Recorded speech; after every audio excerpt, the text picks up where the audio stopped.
everyone. Thanks so much for being here. Welcome to 52 of my closest friends. This is something that I have been working on, I don't know, I would say actively putting in the work for about a year now, but it's something that has been with me for the last 3 to 4 years.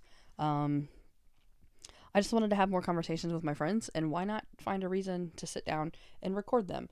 I'm also explaining every other podcast that a millennial has started in the last 60 days.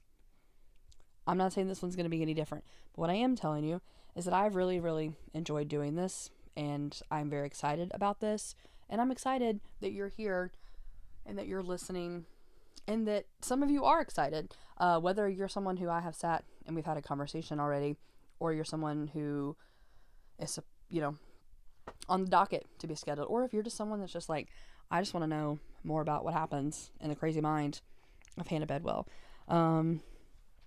52 of my closest friends. It's kind of slightly a coincidence that the number ended up being 52. My friend Ruth Ann Fendrick, we were discussing one day, what would I call a podcast? And she threw the name out. I don't know if 52 is the number. It could be. But I went with 52. I liked it. I think that there's one friend per week for a year. And there's a lot of questions around that. People have had a lot of questions about who's going to be number 1, who's going to be number 52, how do you assign numbers? That's maybe not what today is for. I just want to give you an image of where my heart is behind this and how did this come about. I want it to be short, and I want it to be enough to where you come back next week and you listen to the very first friend, and you keep coming back week after week. And whether you're someone who I have asked to be on this podcast, or you are someone who is interested because you've never been on a podcast before and you like having conversations with me, let's have a talk about that. So, first things first, I am slightly under the weather. I know that's like a very, don't make me sing kind of thing. I have grown to not completely hate the sound of my voice, but I definitely don't like it when I'm sick. And so it's a little off. I just more or less want to draw attention to that in case I need to stop and take a breath like now. And then cough. Seems to be a trend. I'm hoping moving forward there won't be any other episodes like this. There's something though about the commitment to wanting to wait right before I post this episode to kind of put a thought behind where I'm at in this process versus where I was when I started. So now you get to deal with the sickness that everyone and their mother got at Christmas time and at New Year's. But here we are, 52 of my closest friends.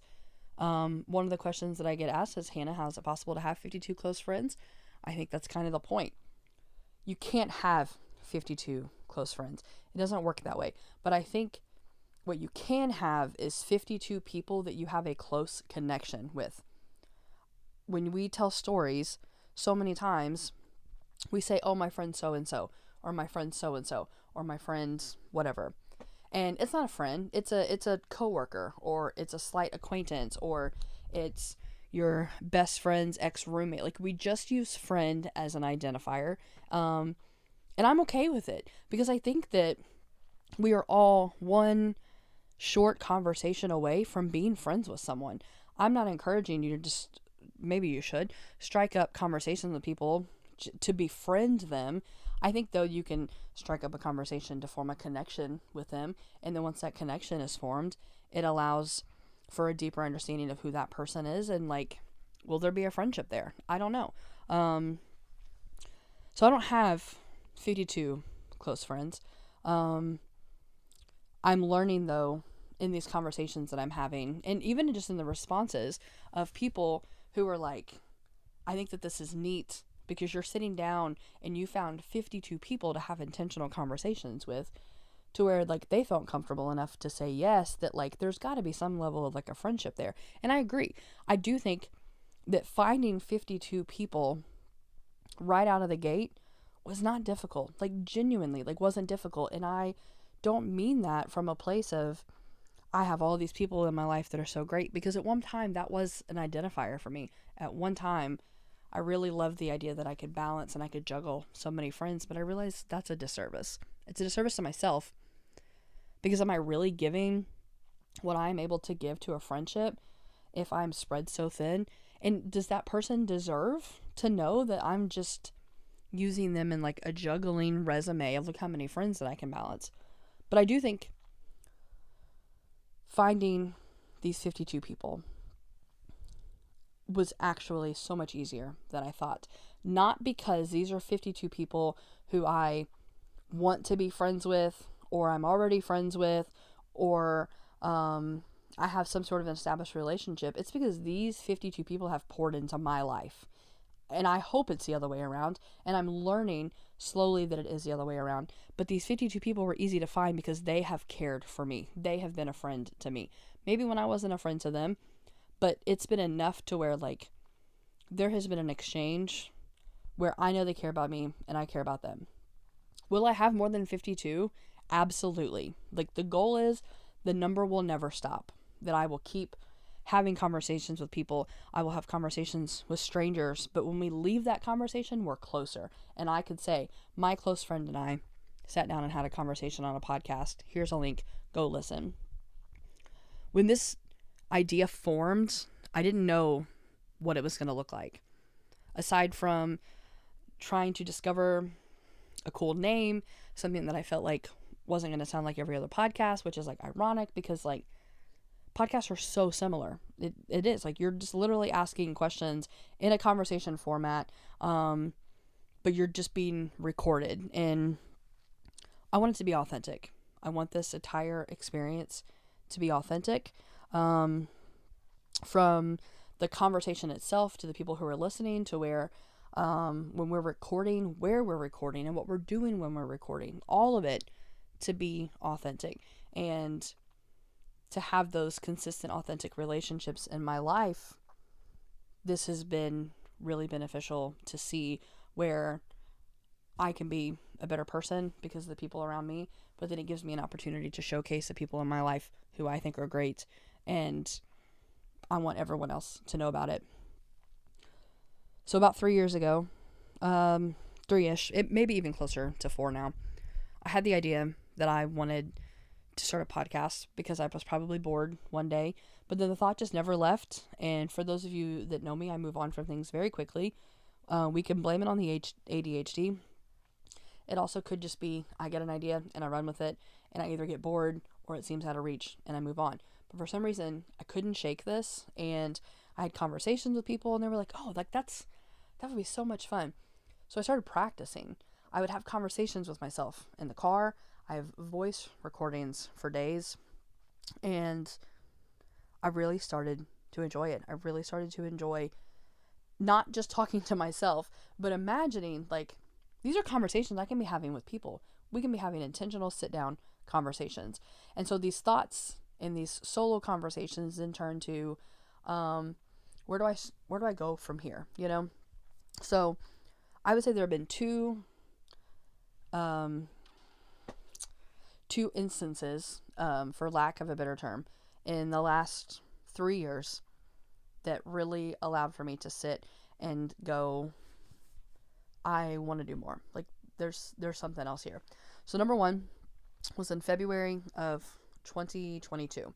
So just shy of 3 years ago. I went to lunch with my friend Will. I was really bothered by some things, and we essentially went through about 3 to 4 months worth of counseling sessions in a 2-hour lunch that day. And I left that conversation. I walked away from that conversation a better person. Maybe not right away, but the way that I was able to apply that conversation that I had with him changed how I view myself and how I view my friends. Because it was a very close-minded, like selfish viewpoint. Like I really just could have been better, you know? And at no point was he like, yeah, you're a terrible friend. This is a bad idea. His invitation to me was, you are a good friend. Why don't you let other people be a part of that with you? Why don't you extend your hand and let other people in Why don't you let someone trust you? Why don't you allow for yourself to be open to other people? So then there was a bit of a complex that was developed. It was like, all right, I'm going to let all these people in. I've got all these friends. I can juggle everyone. But then I just realized it doesn't work that way. You can't really have 52 close friends. You got to focus on the people that you can focus on. So later that month, I started a new job. That new job was a bit of a reprieve from the place that I had been at, place I had been before. And I met a friend. Her name is Lori. And she was like, here's the deal. You're really, really great. You have a lot of really, really great qualities, and you need to be showcasing them.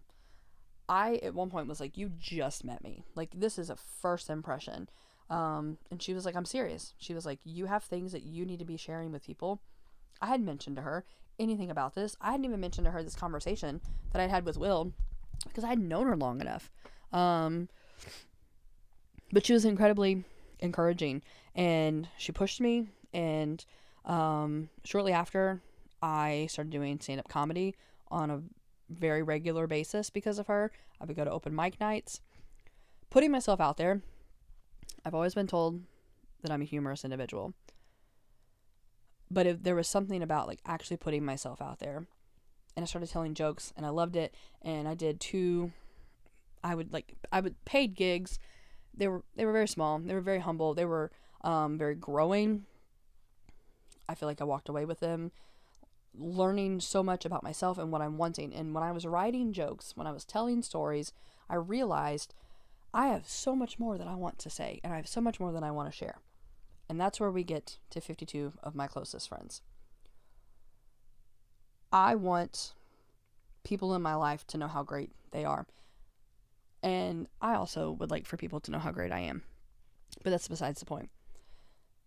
I've asked people to sit down, put a microphone in front of their face, and answer questions. Nothing that I would not answer myself. I have become very transparent and like, I want you to come at me with hard questions. I don't want to know what they are. I just want you to come in because this is a conversation. This is not an interview where there's 15 questions and we've got an hour and 15 minutes to get through them. Like, I want it to be a conversation, which means I want you to be expecting to bring stuff to the table. And it has been so rewarding. And I have said this in several recordings already that I just love this so much more than I thought that I would. And that the intention behind this has changed so much. And it's hard for me to even put it into words, but I'm excited. This is something I'm excited about.